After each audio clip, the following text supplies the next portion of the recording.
পুকুর সংস্কার করতে গিয়ে উদ্ধার প্রাচীন বিষ্ণু মূর্তি, যাকে ঘিরে চাঞ্চল্য এলাকায়। পুকুর সংস্কার করতে গিয়ে উদ্ধার হলো এক বিষ্ণু মূর্তি। রবিবার ঘটনায় চাঞ্চল্য পূর্ব বর্ধমান জেলার মেমারির 2 নম্বর ব্লকের অন্তর্গত সাতকেচিয়াতে। আজ অর্থাৎ রবিবার সকাল আনুমানিক 9টা নাগাদ সাতকেচিয়াত গ্রামেই পদ্মপুকুর সংস্কারের কাজ চলছিল। আর সেই সময় ওই পুকুরের থেকে একটি পাথরের মূর্তি উদ্ধার হয়। আনুমানিক 3 ফুট লম্বা এই মূর্তিটি। মূর্তি উদ্ধারের পর স্থানীয় বাসিন্দারা ভিড় জমান এবং ওই মূর্তিটিকে পুজো পাঠ শুরু করেন। খবর পেয়ে ঘটনাস্থলে পৌঁছয় মেমারি থানার সাতকেচিয়া ফাঁড়ির পুলিশ।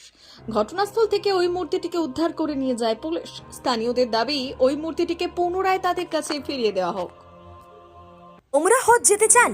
অল্প খরচে হুগলির আরামবাগ শহরের আল মুত্তাকিন ইন্টারন্যাশনাল ট্রাভেলস নিয়ে যাচ্ছে মক্কা মদিনায়।